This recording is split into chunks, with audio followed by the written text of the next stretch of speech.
नमस्कार, स्वागत है आपका दिशा एकेडमी बाय एलएस पर। ठीक है, तो हम पढ़ेंगे यानी कि 10th क्लास का जो मैथ है वो हमारा चल रहा था। तो अभी तक जितने भी हमने क्वेश्चन कराए हैं पिछले वीडियो में कंप्लीट करा दिए गए हैं। एक्सरसाइज जो भी हैं वो हमने पिछली वीडियो में कंप्लीट करा दिए गए हैं। लेकिन अब इससे जो आगे की एक्सरसाइजें कुछ ऐसी हैं जिनको हम यहाँ पर नहीं कर सकते, क्योंकि ये बोर्ड जो है चौक का है। ठीक है, और यहाँ पर जो है उसको हमें लिखना पड़ेगा। उसको तो यानी कि जो भी फिगर बनेंगे, ठीक है, वो हम इसमें इस तरह से नहीं कर सकते हैं। तो हम यानी कि इस पर ज़्यादा टाइम लग जाएगा, इसलिए इस पर नहीं कर सकते हैं। ठीक है, अब हम देखेंगे यानी कि कॉपी पर कम समय में ज़्यादा क्वेश्चन हो पाए, इसलिए हम कॉपी पर देखेंगे। ठीक है, तो आगे की जो भी एक्सरसाइजें हैं उनको हम कॉपी पर ही देखेंगे। ठीक है, तो चलिए आइए देखते हैं। तो चलिए अब हम आ चुके हैं यानी कि कॉपी पर। ठीक है, तो यहाँ हम देखेंगे यानी कि समानुपात और बराबर में अंतर क्या होता है। पहले हम कुछ जो इससे यानी त्रिभुज जो चैप्टर है, ठीक है, हम चैप्टर शुरू करेंगे जो त्रिभुज है वो 6 वाला। ठीक है, यानी कि त्रिभुज वाला चैप्टर जो है त्रिभुज, ठीक है, ये चैप्टर जो है हम शुरू करेंगे। ठीक है, ये चैप्टर है 6 चैप्टर है। ठीक है, ये वाला हम शुरू करेंगे। तो इसको शुरू करने से पहले यानी कि इसकी जो एक्सरसाइज है वो उसको शुरू करने से पहले हम कुछ यानी कि अनुपात जो भी क्या नाम कुछ उनके नियम हैं उनको जान लेते हैं कि क्या नियम उनके हैं। ठीक है, तो यहाँ समानुपात और बराबर में अंतर। ठीक है, तो यहाँ पर भुजाओं के पदों में अंतर दिख रहा है ना। तो भुजाओं के पदों में अंतर क्या है। अब जैसे मान लीजिए एक त्रिभुज है, ठीक है, ये है एक त्रिभुज, ये है, तो इसकी भुजा यानी कि एबीसी मान लीजिए, ये इनका जो त्रिभुज का नाम है एबीसी एक त्रिभुज है। ठीक है, ये भुजा हमने 2x मान ली है और ये 4x मान ली है और ये हमने 3x मान ली है। ठीक है, अब एक भुजा और ले ली, मतलब एक त्रिभुज और ले लीजिए ये। ठीक है, ये एक त्रिभुज हमने एक और ले लिया। ठीक, ये त्रिभुज ले लिया। अब इसको ले लीजिए पी क्यू आर, ये हमारा जो त्रिभुज है पी क्यू आर नाम दे दीजिए। यहां पर हम मानते हैं 2y, यहां पर हम ले लेते हैं 4y और यहां पर हम ले लेते हैं 3y। ठीक है, दो त्रिभुज हमने ले लिए। ठीक है, यानी कि इसमें क्या हम समझने की कोशिश कर रहे हैं कि भुजाओं के पदों में जो है, ठीक है, भुजाओं के पदों में। ठीक, तो अब देखिए ए बी, यहां हम करें ए बी अपॉन में होता है क्या, पी क्यू यानी संगत भुजाएं होती हैं। ठीक है, क्या होती हैं, संगत भुजाएं होती हैं। चलिए, तो ए यानी कि चित्र रहेगा नीचे, देखिए ए बी इसके संगत भुजा इसमें कौन सी है, पी क्यू। तो यहां पर हम करेंगे पी क्यू बराबर ए और बी कितना है हमारा 2x है, 2x लिख लीजिए। पी क्यू भुजा कितनी है 2y है, तो यहां पर 2 से 2 कैंसिल हो गया, कितना बचा x अपॉन में y बचा। ठीक है, उसके बाद में लेते हैं b और c, लेते हैं बी सी अपॉन में q, इसके संगत भुजा कौन सी है क्यू आर है, तो यहां पर हम लेते हैं क्यू आर इक्वल टू, अब देखिए b और c कितना है, बी सी 3x है और यहां पर कितना है ये 3q है, सॉरी 3y है। ठीक है, ये है, तो 3 से 3 कैंसिल हो गया, कितना बचा x y बाई। ओके, अब सी ए ले लीजिए, यानी कि सी ए अपॉन में इसके संगत सी ए के भुजा कौन सी है संगत, यानी कि आर पी या P R equal to C ए जो है वो हमारी कितनी है 4x है और ये 4y है। ठीक है, तो यहां पर x बाई हो गया, समझ में आ रहा है ना, x बाई हो गया, यानी कि यहां पर अब हमारा क्या हुआ, यानी कि ए बी अपॉन में P Q equal to B C upon में Q R equal to C A upon में आर पी। ठीक है, या पी आर एक ही बात है। ठीक है, यहां पर जो ये है तो यहां पर हम कह सकते हैं संगत, अर्थात कर दीजिए, अर्थात संगत भुजाएं कैसी हैं, समानुपाती, समानुपाती कह सकते हैं, समानुपातिक हैं। ठीक है, संगत भुजाएं कैसी हैं, समान अनुपात में हैं। ठीक है, अब देख लीजिए, यानी कि अब हम देखें कोणों के पदों में, यानी कोण के पदों में। चलिए तो अब देख लीजिए कोण के पदों में, नंबर 2 कोण के पदों में, कोणों ऐसे लिखिए, कोणों के पदों में, ठीक है, कोणों के पदों में देखेंगे, ठीक। चलिए तो कोणों के पदों में हम देखेंगे, हमने ले लिया 2 त्रिभुज लिए,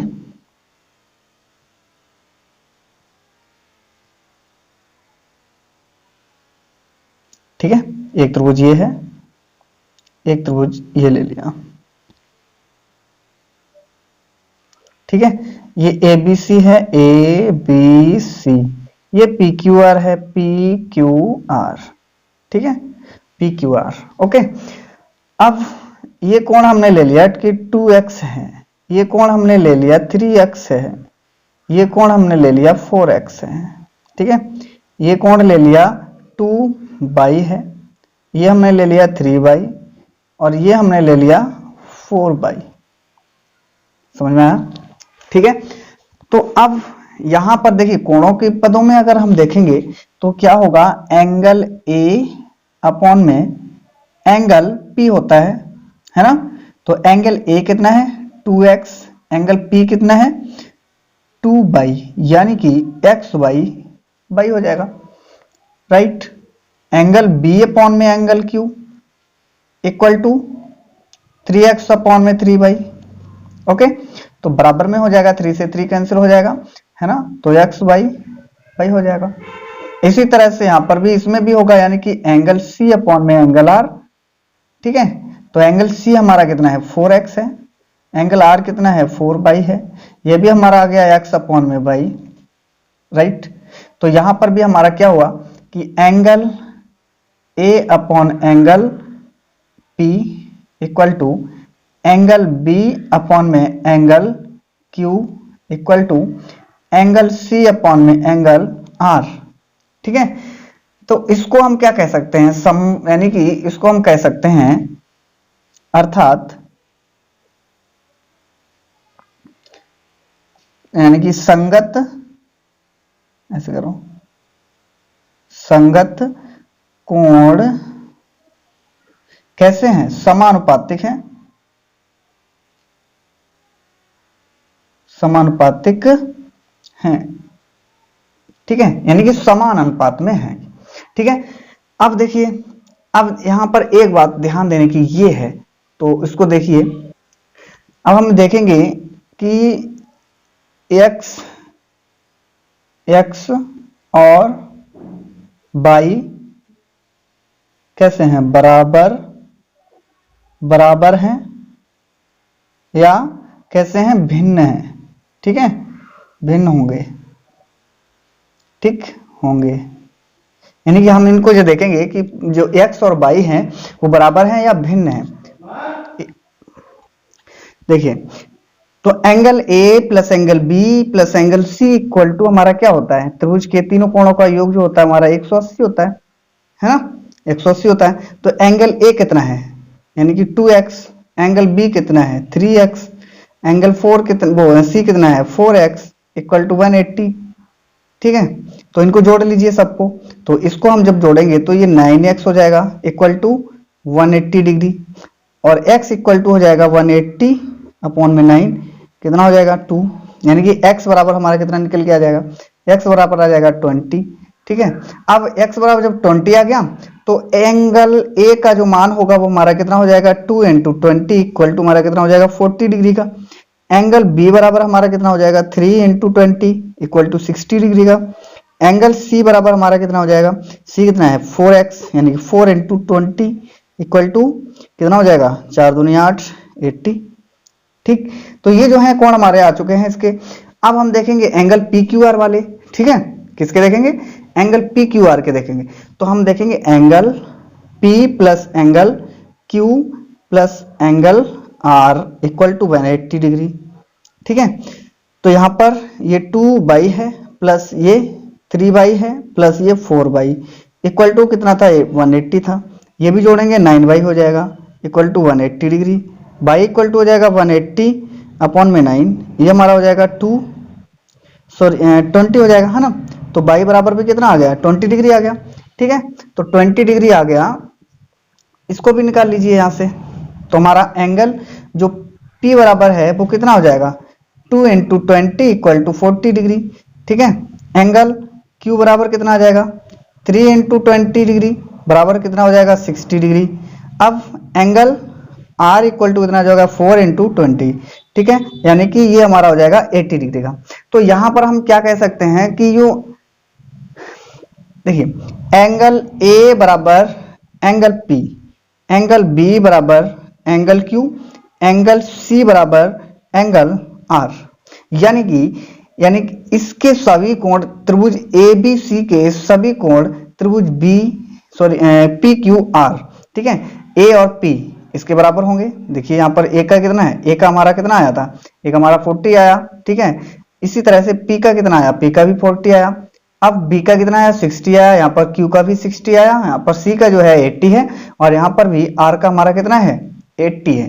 ठीक है, यानी कि इसके जो कोण है वो हमारे कैसे हैं, बराबर हैं। ठीक है, तो यहाँ पर हम ये कह सकते हैं कि जो त्रिभुज ABC है, ठीक है, उसके सभी कोण त्रिभुज PQR यानी कि के बराबर हैं। ठीक है, कैसे हैं, बराबर। तो हम यहाँ पर क्या कह सकते हैं, यहाँ पर हम ये कह सकते हैं कि नंबर 1 कर लीजिए। नंबर 1 यहां पर हम कह सकते हैं कि संगत भुजाएं, ठीक है, कैसी हैं, समानुपातिक। ठीक है, कैसी हैं, समानुपातिक हैं। लेकिन यानी कि ऐसे कर सकते हैं, का अर्थ है, अर्थ यह नहीं है, ऐसे करो, अर्थ यह नहीं है कि संगत भुजाएं कैसी नहीं है, बराबर हैं। ठीक है, जब संगत भुजाएं समानुपात में होंगी तो इसका अर्थ मतलब ये नहीं है कि संगत भुजाएं बराबर भी होंगी। ठीक है, अगर संगत भुजाएं समानुपातिक में हैं तो उसका मतलब ये हम नहीं कह सकते कि संगत भुजाएं बराबर भी होंगी। समझ रहे मेरी बात को, एक बार फिर से, अगर संगत भुजाएं समानुपात में हैं तो हम उनको ये नहीं कह सकते कि संगत भुजाएं जो हैं बराबर भी होंगी। यानी कि संगत भुजाएं बराबर हो भी सकती हैं और नहीं भी हो सकती हैं। ठीक है, ये हुआ। अब नंबर 2 इसका देख लीजिए। नंबर 2 में अगर हम कहें कि संगत कोण, ठीक है, संगत कोण समानुपातिक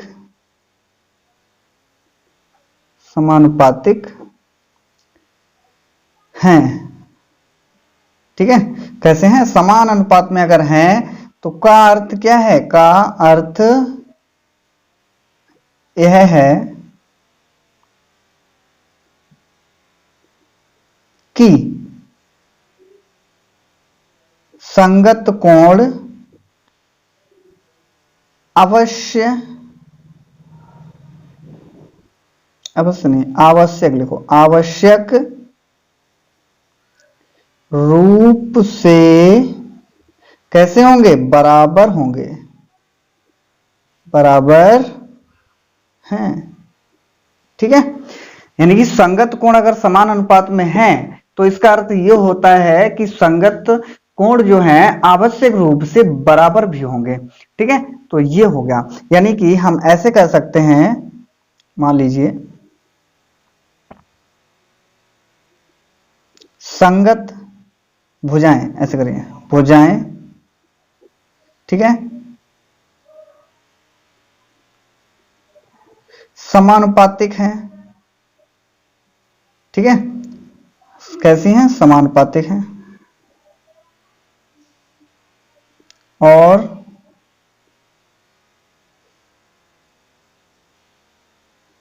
संगत कोण बराबर हैं। कैसे हैं, संगत कोण बराबर हैं। ठीक है, ये है, ठीक, संगत कोण बराबर हैं। यानी कि संगत भुजाएं समानुपातिक हैं और संगत कोण कैसे हैं, बराबर हैं। ठीक है। अब हम देखते हैं यानी समरूप और त्रिभुजों की जो परिभाषा है उसके हिसाब से अब हम देखते हैं। चलिए, तो इसकी हम देखेंगे समरूप त्रिभुज की परिभाषा जो होती है वो क्या होती है, यानी समरूप हमारे कब कहलाते हैं। ठीक है, तो हम देखते हैं कि समरूप त्रिभुज हमारे कब कहलाएंगे, यानी कि अगर दो त्रिभुज हैं, एक ये त्रिभुज है एबीसी और एक पी क्यू आर त्रिभुज है, तब क्या कहेंगे, दो त्रिभुज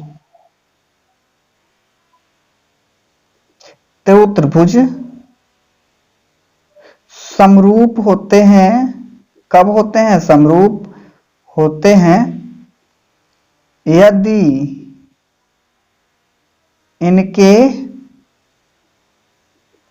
आकार कैसे हो, समान हैं। यदि इनके आकार समान हैं तो ये जो त्रिभुज हैं हमारे समरूप होंगे। अगर आकार समान है तो क्या होंगे, यानी त्रिभुज जो हैं वो हमारे कैसे होंगे, समरूप होंगे। समझ में आ? यदि, अब देखिए दूसरा में देख लीजिए, इसमें दो त्रिभुज समरूप होते हैं यदि इनके संगत कोण, इनके संगत कोण नहीं लिखेंगे, संगत भाग लिखेंगे, संगत भाग समानुपातिक हैं। ठीक है, यानी कि दो त्रिभुज समरूप तब होंगे जब इनके संगत भाग बराबर होंगे, यानी कि इसका भाग ए बी या भुजाएं, ये भाग हैं यानी भुजाएं हैं। ठीक है, तो समरूप कब होंगे, दो त्रिभुज समरूप जब होते हैं जब इनके संगत भाग समान अनुपात में हो। समझ में आ रहा, A B P Q, B C Q R, A C P R, अगर ये बराबर है मतलब इनके समान अनुपात में है तो हमारे ये दोनों त्रिभुज समरूप हो सकते हैं। हो सकते नहीं, होंगे, राइट, बिल्कुल होंगे। ठीक है, हो सकते नहीं कहेंगे, होंगे बिल्कुल। अब अगर इसका नंबर एक हम इसमें देख लीजिए, नंबर एक में देख लीजिए, इसकी यानी कि भाग कौन कौन से हो सकते हैं, या इनके कोण हो सकते हैं, ठीक है, या इनकी भुजाएं हो सकती हैं। ठीक है, कोई से भी भाग हो सकते हैं। नंबर एक यानी संगत भुजाएं कैसी हो, समानुपातिक, समानुपातिक है। ठीक है, संगत भुजाएं समानुपातिक है। यदि इनकी इनके इनके इनके संगत कोण, संगत कोण कैसे हो, बराबर हो, बराबर हो। ठीक है, यानी कि संगत भाग कब हो, जब इनके, या फिर इनके संगत कोण बराबर हो, या फिर इनकी संगत भुजाएं बराबर हो, तो हमारे ये त्रिभुज दोनों जो हैं समरूप होंगे। राइट, यानी कि त्रिभुज ए बी सी, तब त्रिभुज ए बी सी और त्रिभुज पी क्यू आर, ठीक है, समरूप हैं। कैसे हैं, समरूप होंगे। ठीक है, तो यहां पर हम लिख सकते हैं अर्थात त्रिभुज ए बी सी समरूप होगा त्रिभुज पी क्यू आर के। ठीक है, त्रिभुज पी क्यू आर के समरूप होगा। अब इसके जो यानी कि गुण क्या है वो हम उनको देख लेते हैं, यानी कि इनके गुण जो है वो देख लेते हैं। तो इसका पहला गुण ये है कि इनकी जो है संगत भुजाएं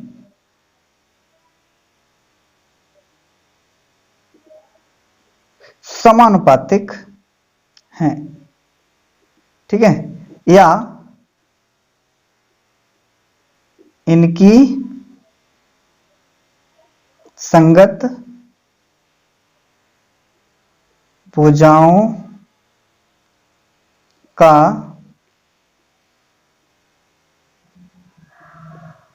अनुपात कैसा हो, बराबर हो।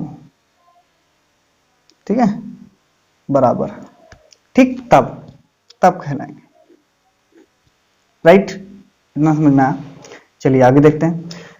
तो यहां पर हम कह सकते हैं ए बी अपॉन में पी क्यू बराबर बी सी अपॉन में Q R equal to A C upon में पी आर। ठीक है, तो जब इस रूप में अगर हम सिद्ध करते हैं कोई भी चीज, कोई भी त्रिभुज, ठीक है, तब हम कहलाते हैं, यानी कि ये हमारी साइडें हैं, ये भी साइड है, ये भी साइड है ना, तो 3 बार साइड साइड से हुआ, तो यहां पर साइड साइड साइड समरूपता से देखते हैं। किससे देखते हैं? साइड साइड साइड समरूपता से देखते हैं। अब आता है नंबर 2 में, इनके संगत कोण बराबर हों। क्या हो? इनके संगत कोण जो है वो बराबर हों। ठीक है, संगत कोण बराबर हों, तब तो संगत कोण बराबर होंगे तो यहां पर हमारा होगा, यानी कि angle A equal to angle P, angle B equal to angle Q, angle C equal to angle R, है ना, इसका होगा। तब हमारा क्या होगा? अब देखिए ये हमारे सारे एंगल से हमने सिद्ध किया है अगर तो, ठीक है, तो हम क्या करेंगे? एंगल एंगल एंगल समरूपता से, समरूपता, कौन सी समरूपता हुई? एंगल से, क्योंकि हमने सारे एंगल से सिद्ध किए हैं, इसमें कोई मरिभुजा नहीं है। अब यदि यहां पर बात आती है, यदि दो संगत कोण बराबर हो, कोण बराबर हो, ठीक है, संगत कोण बराबर हो, यानी कि angle A equal to angle P, ठीक है, angle P, angle B equal to angle Q, ठीक है। अगर दो चीजें बराबर होती हैं, यानी कि संगत कोण समान कैसे हो? एक मिनट यहां पर क्या हो गया? बराबर नहीं लिखना हो ना, यहां पर लिखना है समान। कैसे हो? समान हो, ठीक है। एक मिनट इसको हटाइए, यहां देखिए अब थोड़ा, यानी कि एंगल ए बराबर एंगल पी, ठीक है, और angle B equal to angle Q, ठीक है, और angle A equal to angle P, और angle C equal to angle R, right. Angle B equal to angle Q, और angle C equal to angle R. समझ में आया? ठीक है, तब हमारा क्या होगा? तब हमारा होगा एंगल एंगल समरूपता, समरूपता से, ठीक है। कौन सी होगी ये समरूपता? एंगल एंगल समरूपता होगी जब दो संगत कोण कैसे हो? समान हो। जब दो संगत कोण जो हैं कैसे हो? समान हो, तब हमारी एंगल एंगल समरूपता कहलाती है, ठीक है। जब दो कोण कैसे हो? समान हो, तब, ठीक है, यानी कि ये वाले कोण बराबर हो, या फिर ये कोण बराबर हो, या फिर ये दोनों कोण बराबर हो, ठीक है, तो एंगल एंगल समरूपता कहलाएगी हमारी। चलिए देखिए, यानी कोई दो संगत भुजाएं समानुपातिक तथा इनके बीच के कोण जो है बराबर हो, यानी कि कोई दो भुजाएं यानी कि समान अनुपात में हो और इनके बीच के कोण जो हैं वो कैसे हो? बराबर हो, ठीक है, तब हमारे एक समरूप कहला सकते हैं। तब अगर देखिए ए बी, यानी कि ए बी इसकी संगत भुजा पी क्यू है, पी क्यू बराबर किसके? B C, B C upon में क्यू आर, ठीक है। क्यू आर, और यानी कि एंगल ये वाला और ये तो बना ए बी और बी सी, तो angle B equal to angle Q. यदि ये भुजा और ये भुजा यानी ये भुजा A B upon P Q, B C upon में क्यू आर, और कोण बी और कोण क्यू बराबर है, ठीक है, यानी जो भुजाएं हैं समान अनुपात में हैं और उनके कोण जो हैं कैसे हो, इनके बीच के कोण जो हो बराबर हो, ठीक है। या तो इससे हमारा सिद्ध हो सकता है कि ये समरूप है, ठीक है। अब अगर हम देखें ए बी अपॉन में पी क्यू बराबर ए सी अपॉन में पी आर, ठीक है, और क्या होगा, और हम कह सकते हैं एंगल ये बना, देखो ए बी हमारा हो गया ए बी और पी क्यू हुआ, ए सी हुआ, तो ए सी का मतलब ये हमारा कोण बनेगा, ये भुजा और ये भुजा हुई, ये वाली और ये वाली भुजा हुई, तो कोण ए बना यहां पर और यहां पर कोण बना है पी, तो कोण ए बराबर कोण पी। अगर ये बराबर इतना हो जाता है हमारा, तब हमारा सिद्ध हो जाता है कि ये और ये जो हैं समरूप हैं। और किससे समरूप हैं उसको हम अभी बताएंगे कि किससे समरूप हैं, ठीक है। यदि हमारे क्या होते हैं एंगल नहीं, पहले भुजा, अगर हम करें BC भुजा BC अपॉन में QR equal to AC upon में PR, ठीक है, BC अपॉन में QR, राइट, और AC अपॉन में PR, ठीक है। तो हमारा कौन सा कोण बना, ये वाला कोण बना, है ना, ये वाला कोण बना, और यहां कर सकते हैं तो angle C equal to angle R, ठीक है। यदि इसमें तीनों में से अगर हम इसको सिद्ध कर लेते हैं तो भी हमारा ये समरूप होगा, यदि हम इतना सिद्ध कर लेते हैं तो भी हमारा ये समरूप होगा, यदि हम इतना कर लेते हैं सिद्ध तो भी हमारा ये समरूप कहलाता है। अब ये कौन सी समरूपता है, तो हमारा देखिए साइड दो साइडें हमने ली हैं, साइड ए बी और बी सी, दो साइडें ली ना, तो साइड फिर एंगल साइड, समरूपता से कौन सी समरूपता हुई, side angle side, side angle side, side angle side, side angle side, यानी कि साइड ये हुई और एंगल साइड, ठीक है। तो हमारी ये समरूपता कौन सी कहलाएगी, साइड एंगल साइड समरूपता कहलाएगी, और ये पूरी जो है साइड एंगल साइड समरूपता कहलाती है, राइट, ये वाली, ठीक है। अच्छा चलिए, अब इसमें अगर हम कभी भी देखते हैं कि एरिया निकालने के लिए कभी भी आ जाता है, तो इसकी जो कुछ नोट्स हैं, ठीक है, नोट है, नोट में लिख लीजिए इसको, ठीक है। नोट में अगर न्यून कोण त्रिभुज है तो, ठीक है, यहां लिख सकते हैं न्यून कोण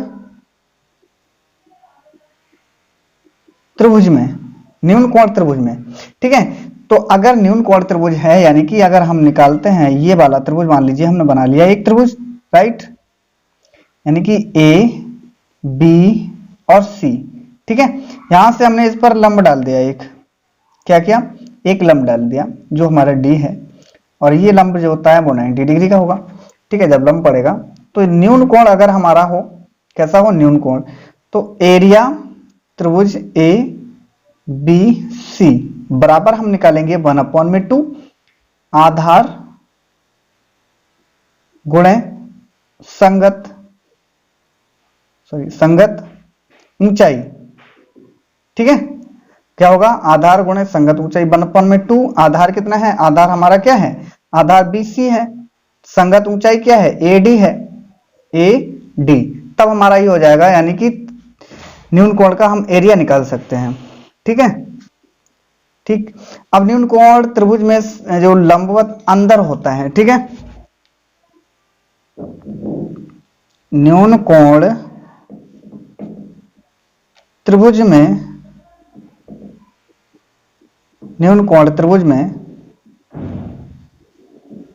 लंब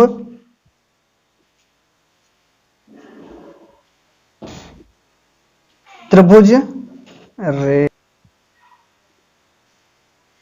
त्रिभुज के अंदर होता है। ठीक है, नंबर 2, नंबर 1 है ये, नंबर 1 डाल दीजिए, नंबर 2। ठीक है, नंबर 2 ये, अगर अधिक कोण त्रिभुज हो, अधिक कोण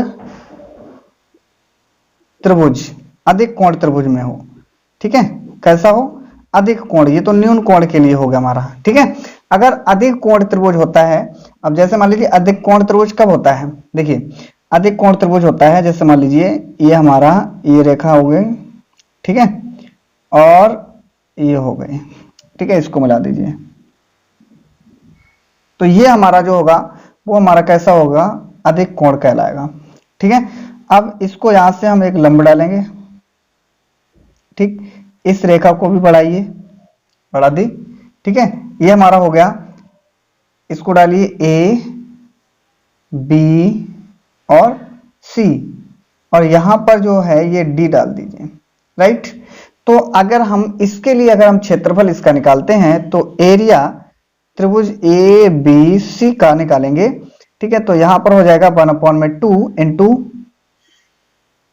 आधार गुणे संगत ऊंचाई, संगत ऊंचाई। ठीक है, तो यहां हम कर सकते हैं 1/2, आधार हमारा कितना है, आधार हमारा है BC और संगत ऊंचाई कितनी है, A और D है। ठीक है, AD। राइट, ये हो गया। तो अधिक कोण में जो लंब त्रिभुज के बाहर होता है, अधिक कोण में क्या होता है, यहां पर हम लिख सकते हैं अधिक कोण त्रिभुज, तो अधिक कोण में लंब जो है इस त्रिभुज के बाहर होता है। ठीक है, अधिक कोण में लंब त्रिभुज के बाहर होता है। ठीक है, तो इतना ही रखते हैं, आज की वीडियो में हम इतना ही रखेंगे, और अगली वीडियो में हम देखेंगे कि सर्वांग समता और समरूपता में जो अंतर है वो क्या है। ठीक है, अगर ये वीडियो आपने पहले से अगर मतलब इनको अच्छे से देख लिया और ये कंप्लीट कर लिए, तो आगे जो भी क्वेश्चन होंगे, ठीक है, उनको समझने में कोई भी दिक्कत नहीं होगी, अपने आप ही तुम कर सकते हो बिल्कुल। अगर आपने अभी तक हमारे चैनल को सब्सक्राइब नहीं किया है तो चैनल को सब्सक्राइब कर दीजिए और बेल आइकन को प्रेस कर दीजिए, जिससे अगला वाला जो वीडियो आएगा सर्वांग समता और समरूपता में जो अंतर दिखाए जाएंगे, ठीक है, वो किस तरह से होगा उसको हम देखेंगे। तो उसको देखने के लिए आपको वीडियो को पहले लाइक करना होगा और चैनल को सब्सक्राइब करना होगा, यानी बेल आइकन को दबा दीजिए, जिससे आने वाला जो नोटिफिकेशन है वो आपके पास पहुंच जाए। ठीक है, तो आज के लिए बस इतना ही रखते हैं। जय हिंद, जय भारत।